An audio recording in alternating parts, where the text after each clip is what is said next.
Welcome on in, you rascals. Tobin here with you, and thanks for checking out the channel. I don't know why I went sing-songy here. Maybe it's because I'm a giant venti triple shot iced coffee into this mother bleeper, and we're having fun tonight on a rainy Tuesday on the eve of some championship puck, and the Knicks are making irrational decisions, and that, my friends, man, you want to talk about a franchise that's just out to lunch, the New York Knicks. And I'm no like Tom Thibodeau fan. Like, I'm not sitting here saying he's the greatest coach ever.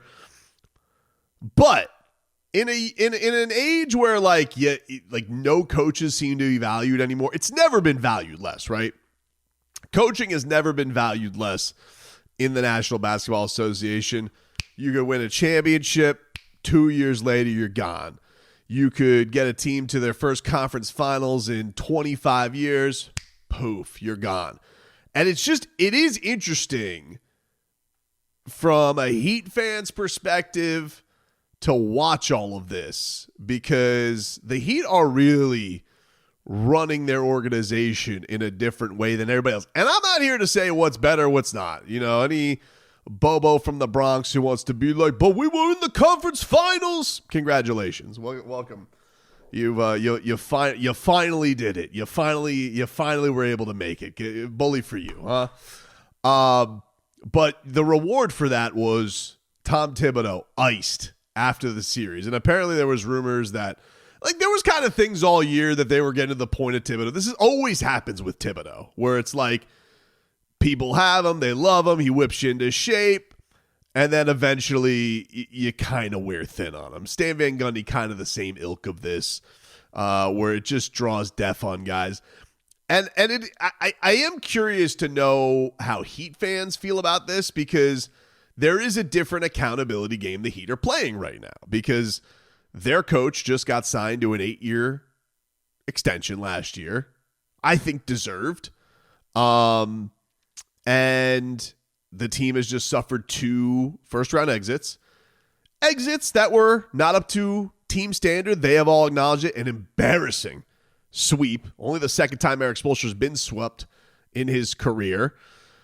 He was called out, in a sense, by Pat Riley after the season was done. And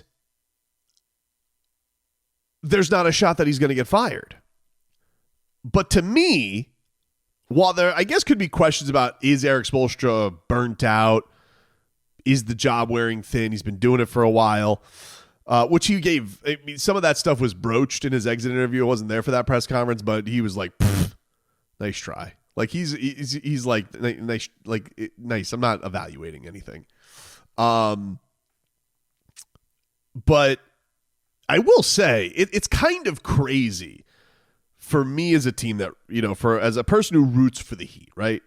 Covers the team too. I don't have my biases.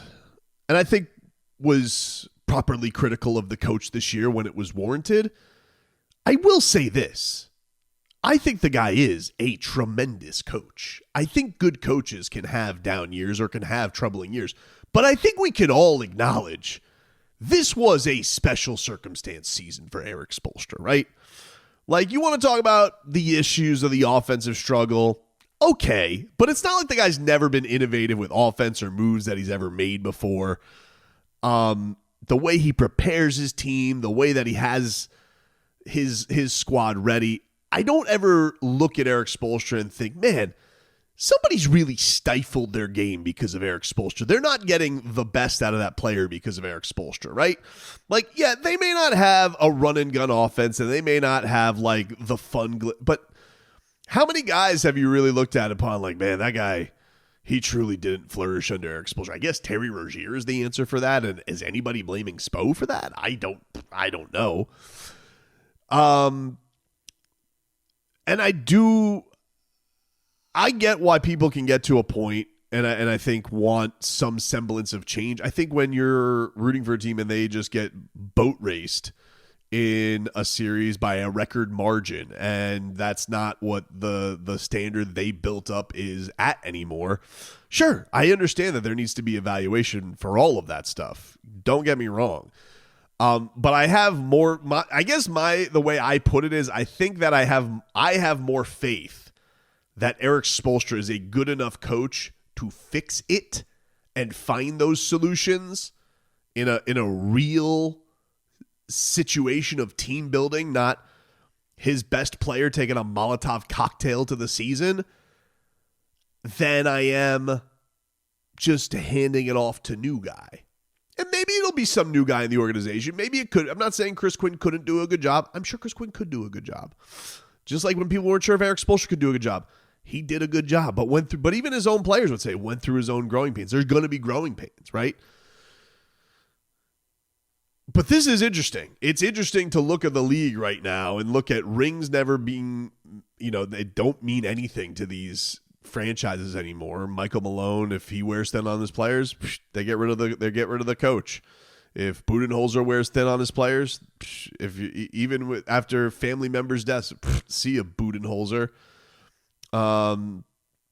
It's about a players' league. Now, the thing is, does Erik Spoelstra have, are there any players that will ever have the pull to get Erik Spoelstra fired? I don't think that he'd have that on their roster right now. Because I don't think Bam Adebayo is ever going to be the guy who goes to management. It's like, I can't play for Erik Spoelstra anymore. And I don't know where that would put the team, right? And I don't think Tyler Hero's got that gravitas or power ever. If the Heat were to trade for Kevin Durant, would that ever become an issue? I guess that would be like the first tell. Dude, let me tell you, like LeBron tried that and it didn't go well for LeBron James. So I don't think there's anybody who could do that. Even with Jimmy complaining about role and kind of throwing Erik Spoelstra under the bus already, Jimmy, it ultimately ended up with like the team. I mean, the team kind of already chose no Jimmy as the future, so maybe that's not the best example, but I don't know. I don't know who the player is that could really tilt the powers. It would probably have to be like Joker or Luka or or some new whale that's like, yeah, but I don't want to play for that guy. I want to play for this coach. And then the Heat would have to have a real decision about it. But how many more of these seasons does Erik Spoelstra have to have for the Heat to really be like, oh, look, dude, we gave you this deal. Ever since we've given you this deal, first round exits. I would say he's probably got at least 2 more first round exits or misses before the Heat would even consider something like that. To think like, this dude's washed. He's lost his touch. He's nowhere near the coach that he was. Unless the Knicks were to come like a call-in, unless the Knicks were to come here and be like, hey, and they would just do something, and I'm not doing the Sportland bit that I was doing years ago, okay, when I did that whole thing, and I'm still hearing about it. It was, by the way, it was July Sports Talk. It's basically July Sports Talk. It's June Sports Talk.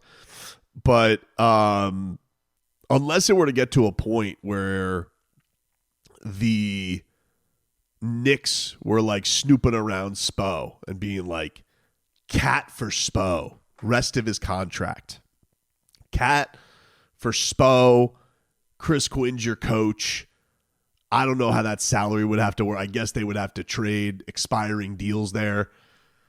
But, and Duncan Robinson would be in part of that deal. He'd be like, I can't get away from him. Because Spo will still be disrespecting Duncan Robinson, playing him in blowouts. I still feel like Duncan Robinson, I genuinely feel like Duncan Robinson getting put in that game late against the Cavaliers. I genuinely think Duncan Robinson should have been able to roll up his sleeves and take on Erik Spoelstra in a fist fight after that. I really believe that. And that's just the truth of it. But neither here nor there. But it's just, look, it's 2 different philosophies organized. Like, James Dolan is a loose cannon. They'll say that this was a Leon Rose thing. Everybody who has a poll feels like it's a Dolan is a crazy person. Mick Garrison trusts his people. Like, he went into the Hall. He's going to the Hall of Fame this year. He wants nothing to do with talking to the media. He hires people. He trusts people.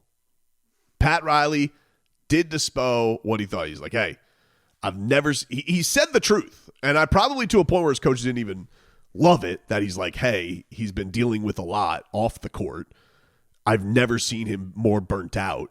He needs to regroup and recalibrate. I just don't think there's anybody on this earth that thinks that Spo at his best isn't one of the best doing this. Offensive issues aside, Italian, Spanish national coaches that you all knew for 3 seconds that aren't coming here aside, could the Heat use some new... Okay, but he's done that. Like, he'll do the legwork on that. Maybe this will be a year where he's got more space to breathe and do that. I don't know. But to go to a place where, like, the Knicks think like that I just don't know where the Knicks got to a point at the end of that series and they were like, yeah, coaching was the issue. I'm like, that's what you thought it was? Really? After all this is where you thought it was that was the... I mean, I guess, like, Carlisle, it's not like he lost to a neophyte bum coach. Hey, Carlisle's outcoached Spo. It happens. He's a good coach. But I don't know, man. I don't know how I feel. It's hard to know because it's basically right now the Heat and the Warriors are playing a different... Even the Spurs, they have moved on from the Greg Popovich era. So it's like the Heat, the Warriors, everybody else is kind of just in this weird place where could the Celtics get sick of Joe Mazzulla in a year? Could totally see it. We've seen what the Suns do. They fire coaches like they change underwear. So I'm not taking all... I think anybody who's watched me knows, believe me, I've called out the shortcomings where I've seen him this year, but I'm also not one of these people who think like, yeah, firing him, that's the idea. That's the ticket. Get rid of that guy. And I think that just, I don't know, watching the Knicks do that today to Tibbs was like, it was cold. And I just thought it kind of shined a light on, like, you almost kind of look around and you're like, am I crazy? Because everybody seems to be firing their coaches, and the Heat don't even seem like they're in that zip code. They'll call out their coach. The Godfather called out his coach, said what his coach needs to do, said how his coach needs to get right, offered him his old playbook. But firing is like, firing. What? Not doing that. So I don't know. Maybe I'm taking crazy pills, but I thought that the Knicks firing Tibbs was cold-hearted and crazy.